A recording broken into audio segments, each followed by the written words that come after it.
Hi, everyone. I am so excited you're here.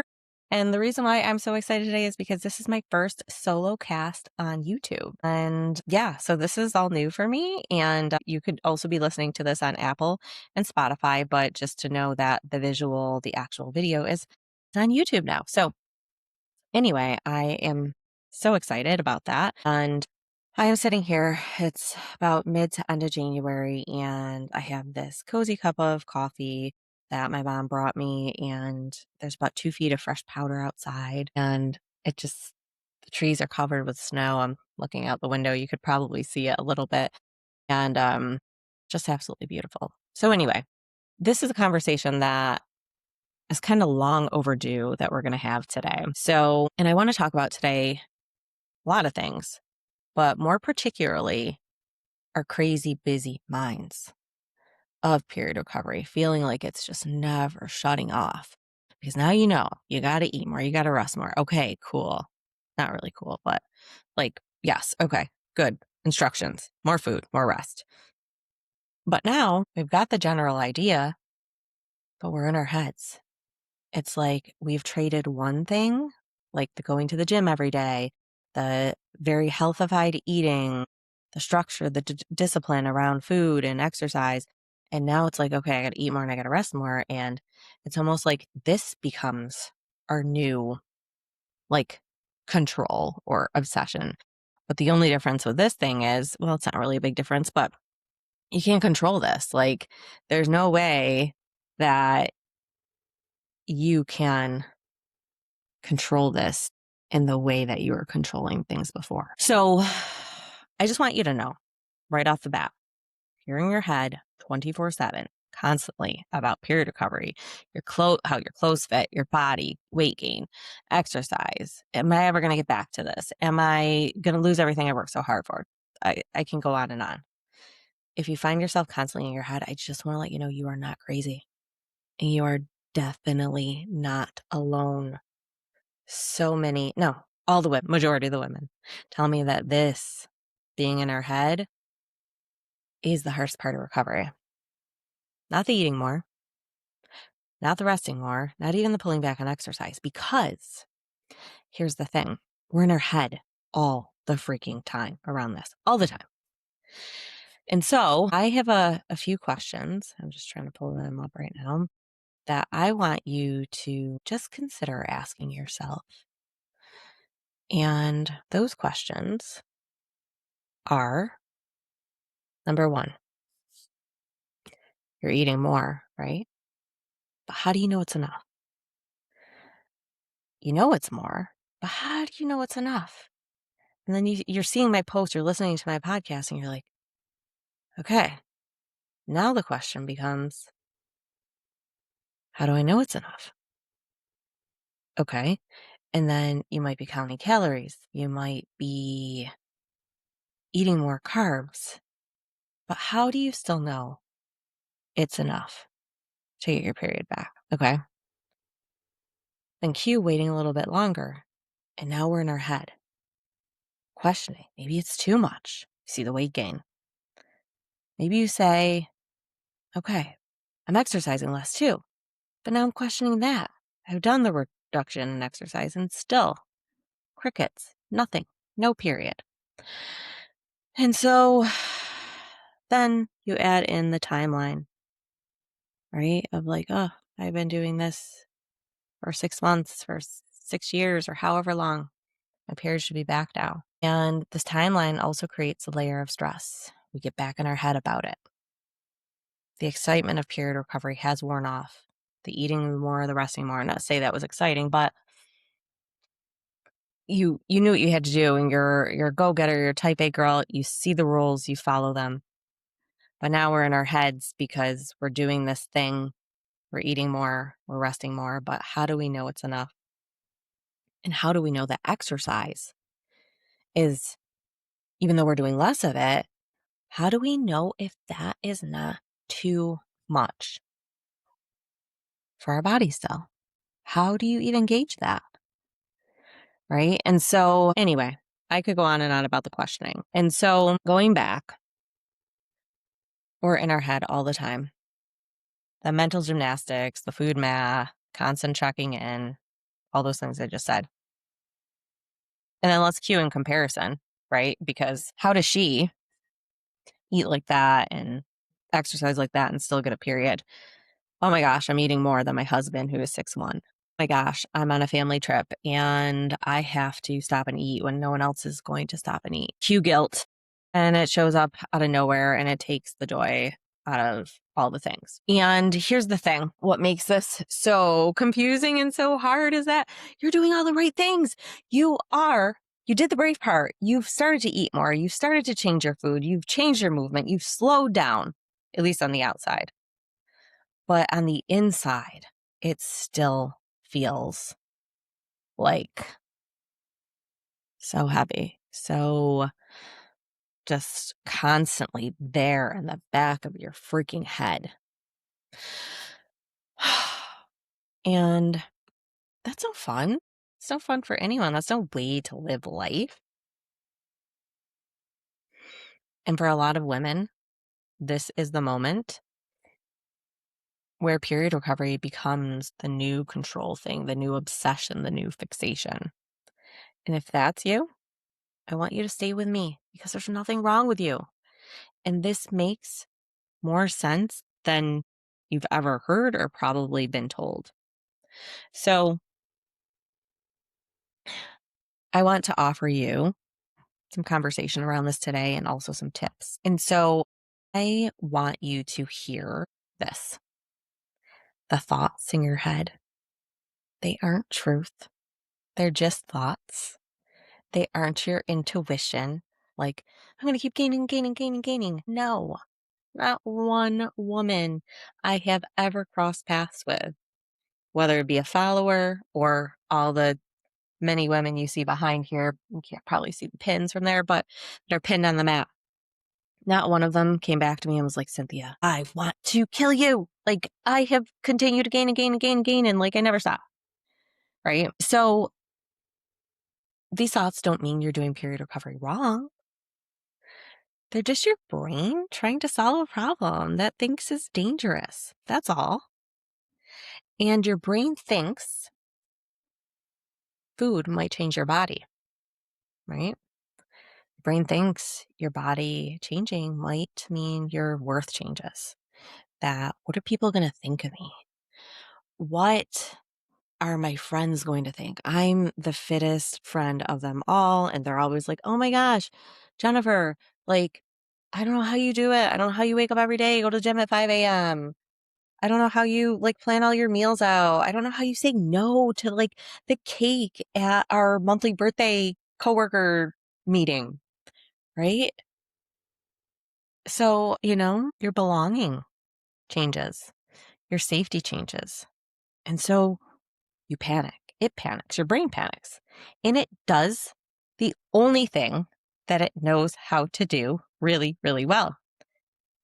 It thinks harder and it thinks to the worst case scenario. Never the best case scenario. Isn't that like, why can't it be that simple, right? And we're going to talk about changing our internal dialogue, how we talk to ourselves, so that we can start to train our brain into thinking more along the positive versus like, let me go to the worst case scenario. Okay. And so this isn't because you're being dramatic, you're obsessive, or you're too much. This is a little bit of old programming of upbringing. Maybe mom, maybe dad had very quote unquote healthy relationships with food. Maybe you're like me and your mom's side of the family was very like body conscious. You always heard them saying like, oh, so-and-so gained weight. Did you see that? Like, oh my gosh, did they let themselves go? It's like, oh my gosh, actually the other day, just on a side note, my mom goes to me. She goes, my aunt, her sister, said that Brayden looks really good. My son, Brayden, who's 7, he looks like he put on a little weight.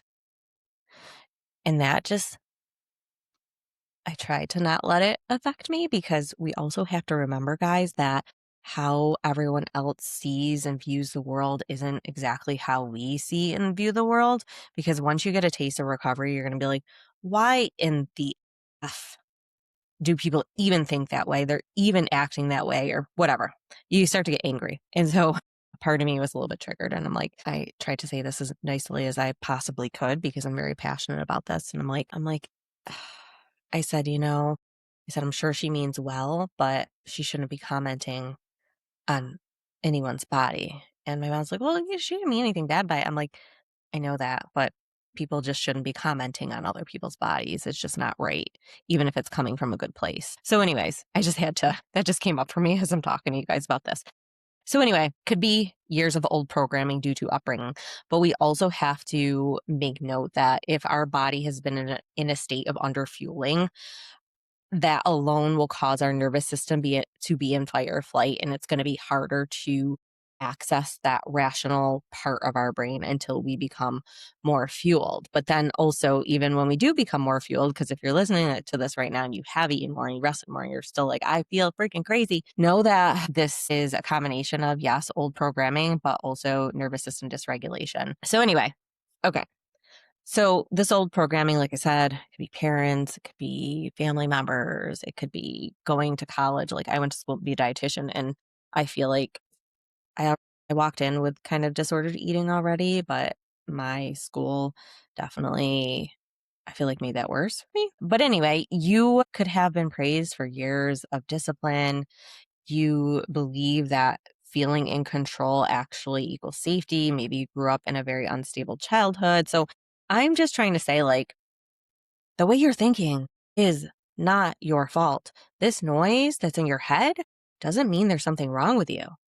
It just means your nervous system is learning something very unfamiliar. I actually have, you guys, it's right behind my computer, but it says, I'm comfortable in the calm. And so, yes, I've got my period back, but just like any human out there, I'm not like walking through life like it's all roses and, unicorns and butterflies. Like sometimes shit is hard. And so I know my nervous system from years of, being brought up in a not so ideal marriage where my parents were fighting. My dad was an alcoholic. I know somewhere along the lines, I probably grasped onto some type of control as a way to just feel safe in the very chaos of my upbringing.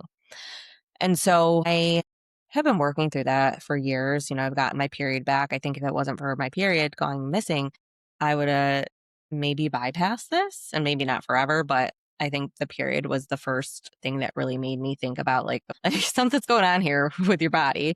And it's not just a food and a rest thing. It's a lot more deeper than that. So anyway, I have behind my computer, I'm comfortable in the calm, because we have to think about and give ourselves so much grace that we have had years of being comfortable in the control, in maybe the chaos, in the structure. And so, like, we're not going to be able to just flip the switch and be like, okay, everything's going to be okay and I'm fine. And like, this too shall pass. Like, no, that's like, no. So, anyway, why just positive thinking doesn't work. And a lot of women really try to fight these thoughts. They'll tell themselves, like, I shouldn't be thinking this way. I should know better. I know that, like, I'm going to gain weight. If I get pregnant, why can't I be okay with gaining weight now? I just need to trust that everything's going to be okay. I know that this food is going to help me. And we can have all this rational thinking of like, I know this is the best thing to do for my body. I know this is right and blah, blah, blah. So that doesn't exactly work, because here's the thing most of us were never taught. Your nervous system doesn't respond to logic. Knowledge does not equal behavior change. I can't remember where I first learned that. I think it might have been in college about something. Anyway, so your nervous system doesn't respond to logic. It responds to felt safety. So when you argue with your thoughts or try to shame yourself for having them, or pressure yourself to just get it over with, like just push through. Come on, just eat all the food, rest, like your period's going to come back. It's going to all be worth it. Well, let me tell you, like that approach, while it could work, is really not sustainable. But your body doesn't calm down. It tightens. Like, just think about, pause this episode for just a moment after I say this and think about all the things you say to yourself in your head. Maybe even take a journal down, write them down. It could be like, I just need to push through. I just need to get over it. I'm going to gain weight regardless because I'm going to become pregnant one day. And like, just write down how you argue with your thoughts and how your body feels when you argue. I know for me, like the other day, my kids had a snow day, and I'm like, oh my gosh, how am I going to get done all this stuff? Like, I should be grateful that my kids are home. And like, I didn't even think I could have babies before. Like, Cynthia, you should just be grateful. But that doesn't feel good in my body. It tightens. And so this is where recovery can feel really stuck. And it's not because you're not eating enough or resting enough, which although that still could play a role. So I just don't want to say like, yeah, you're definitely eating enough and resting enough here. But what I do find is that because our nervous system is so dysregulated, that we're not able to access the different ways in which we do still need to nourish our bodies more and rest our bodies more. So this could be a little bit of that, but this is not what this episode is about. It's your body still feeling watched, judged, rushed. Overthinking does not create safety in the body. And overthinking really freaking takes away from life. But you know what does create safety in the body? Presence. Presence does. And so let's kind of make this simple. And the simplicity of this is it's not so simple, right? It's definitely not so simple. But let's talk about the science behind this for a moment. So when your body's in fight or flight, it's asking one question: am I safe right now? And if the answer is unclear, hormones that help you ovulate or get a period, they get put on hold. It's not as a punishment that you've done something wrong. It's just your body's protecting you. And your nervous system loves what's familiar, even if the familiar is anxious, even if the familiar is hypervigilant. And if I could go back and kind of say, instead of nervous system loves what's familiar, your brain does. And even if it's, these things, anxiety, hypervigilance, constant self-monitoring, like that, your brain likes that, likes familiar. It does not like unpredictability. So slowing down mentally can feel just as threatening as slowing down physically. And sometimes you get a double whammy. It's like you're slowing down physically, that feels hard. And then you do the slowing down, and that also feels even harder. And that's why a lot of times women would be like, you know what, I'm doing all the right things, but I feel shittier than ever. I feel more anxious than ever. But nothing has gone wrong here. It's just your body trying to adjust to a new baseline. That's all. It is not used to having happy thoughts about our bodies. It is not used to positive internal self-dialogue. It's used to discipline. It's used to us being hard on themselves. And so I'm going to offer some tools today in regards to all these feelings. And the first tool is going to be how you talk to yourself, because most women speak to their friends with patience, compassion, curiosity. We're so loving, we're so kind, we're so tender, we're so giving. But then we offer ourselves urgency, pressure, fear. Why? So instead of saying, why am I doing this? What's wrong with me? Let's not try to eliminate the thoughts. Let's just try to change the tone. Let's think of this as, how are we speaking to our friend? And are we speaking the same way to our friend as we do ourselves? Likely not, right? And this takes practice. And I don't want you to get off this podcast and be like, okay, I'm going to speak to myself differently, and voila, it just happens. These are something that you're going to have to practice on a regular basis. So, okay, here's some shifts. You say, what is wrong with me? But let's change that to, of course, this feels hard. This is new. My brain is not used to this yet. Or, of course, this feels hard. My brain likes familiar. And right now, since this is new, this is not familiar, you can shorten that or lengthen that however you'd like to. Okay.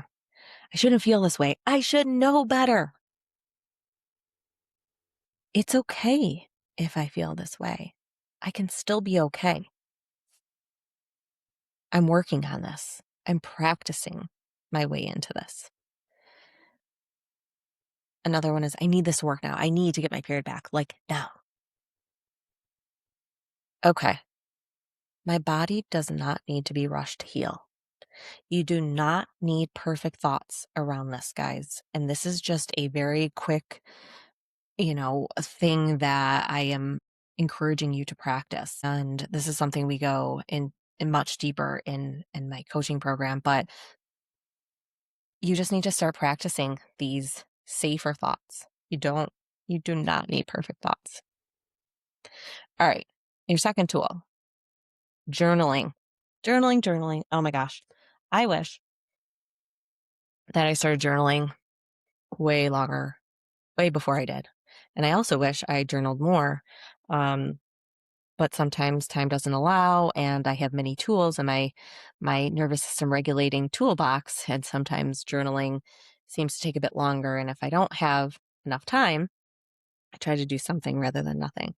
So, but also what I want to bring up is that journaling should not feel like another thing to do on the period recovery checklist.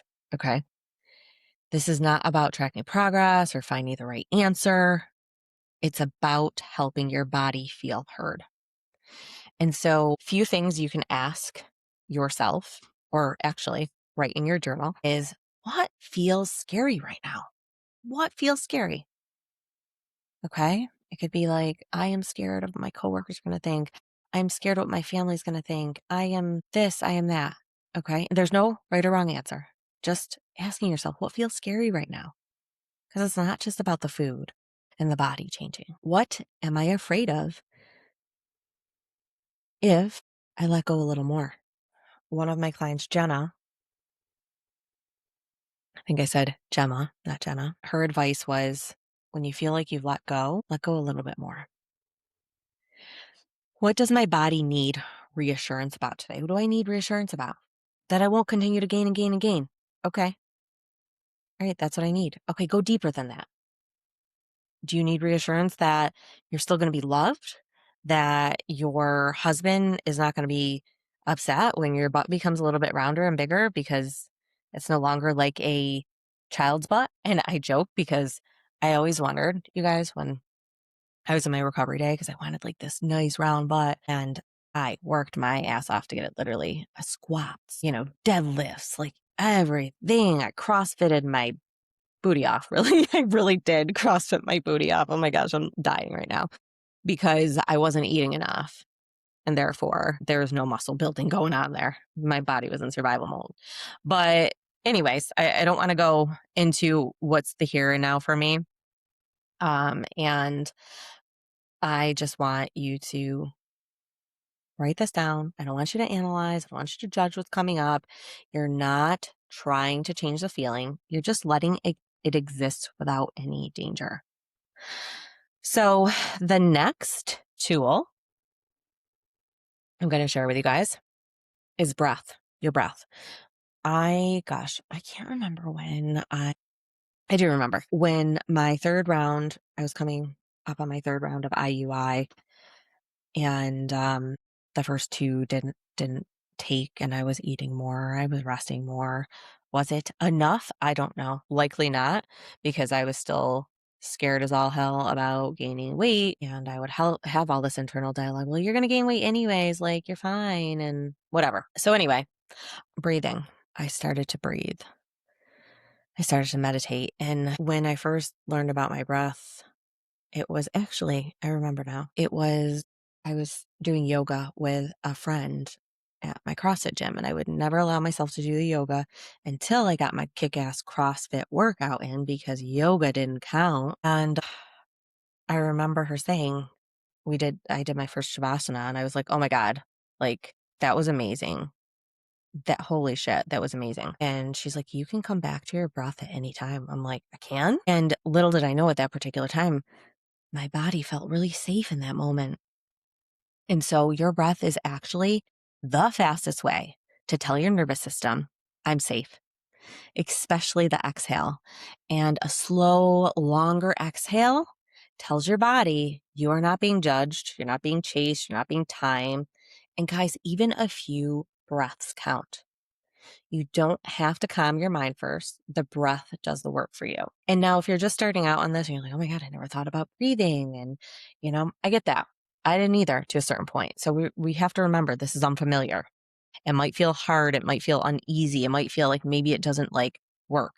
This is not something for you to breathe and then automatically like, okay, I'm safe. Like I'm all good. No, this also takes practice. But I'm telling you guys, like these three tools, they're not a quick fix. I'm just going to be honest. And if you want a quick fix, like, I mean, go for it. But do you also want to live a full free life? Do you want to be constantly in your head? Because guess what? After you're constantly in your head about period recovery, it's going to be constantly in your head about something else. It just like you were constantly in your head about, you going to the gym all the time and you doing, eating healthy and having this perfect fit body. Likely you might go back to that because that's familiar and it feels more safe for you to be there, even though it's really not safe for your body. Just know that the ROI, the return on investment of you taking the time to practice these tools and not think it's going to be an overnight fix, that is going to give you the life that you want to live. So I just want to put it here.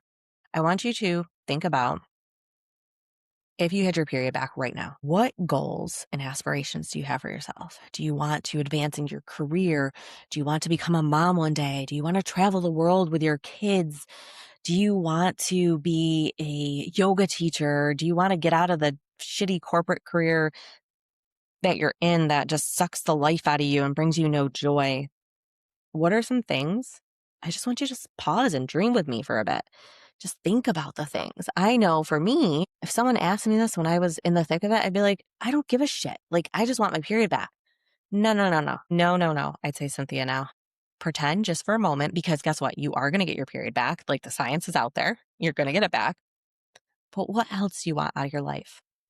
Do you want to be able to go on vacation and not micromanage every single meal? Or if you're on vacation with your family, be like, oh my God, like, how am I going to get like my snacks in? How am I going to this? How am I going to get that? And like, when am I going to get fit a workout in? And like, if your boyfriend is like, hey, I want to cook you a meal that you're not like shitting your pants because you have no idea what it's going to be in. I actually had a person tell me the other day, I think my boyfriend has stopped asking me to eat or go out to eat or for him to cook meals because he just doesn't want to hear me say no anymore. And I don't want that to be. I want to tell him yes.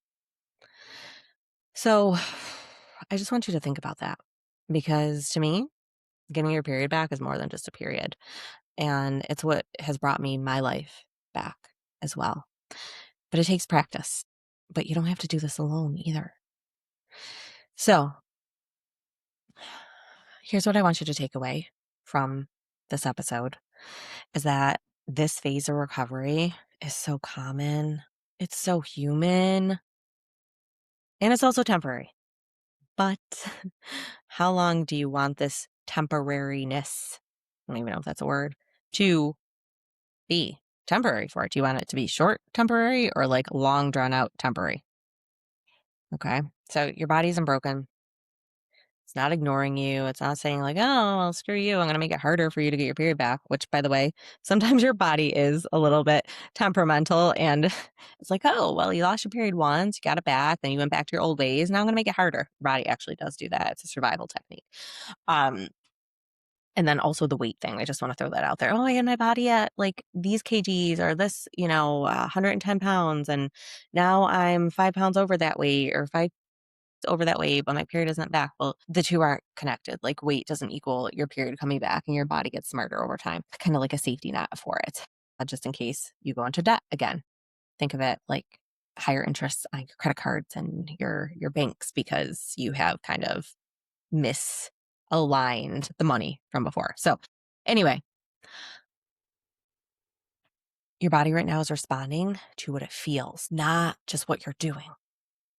And healing happens when your body feels allowed to eat without the thoughts and all the things going through your head, allowed to rest without the thoughts and the things going through your head, allowed to change, and allowed not to be perfect, and allowed to take time. And so if you're listening and you're thinking, holy crap, this finally makes sense. But also thinking, like, I feel like this is an even bigger mind F because I have no idea where to go and what to do now. And I hear you. I see you. And I want you to know that you're not alone. And that's exactly why I do what I do and why I created the Recipe for a Period program. This work is not just about the food and the exercise. It's about rebuilding trust with your body, calming your nervous system, getting out of survival mode so that you can have a freaking period, go on to be a mom one day, and live the life that you were put on this damn earth to live. We are not meant to live in our heads 24/7. We're just not over anything. So if you're ready for support that meets you where you are, inside the program, we don't just tell you what to do. We support you through the mental and the emotional layers that make recovery stick for the long term. I don't want you coming back to me being like, oh, Cynthia, I lost my period again. Okay. And if you do, that's okay. That's okay. Because maybe the first time around, you're going to look through it with a different lens the second time around. And if you're ready, like I said, if you're ready for support that meets you where you are, not where you think you should be, you can apply through the link in the show notes. And if you're not ready yet, that's okay too. Let this episode be a reminder that you're not behind, you're not failing, and your body knows exactly what it's doing. And so I am so glad you're here, and I'm so glad you found me. And please, if you're just listening to this podcast or if you've listened to it many times before, if you're on YouTube, leave me some comments. I respond to them personally. If you're on Apple or Spotify, please rate this podcast, leave a comment. It helps boost the searchability on here so that more women don't have to struggle like I did or like you did. So thank you so much for being here. I love you guys all dearly, and I know you can do this.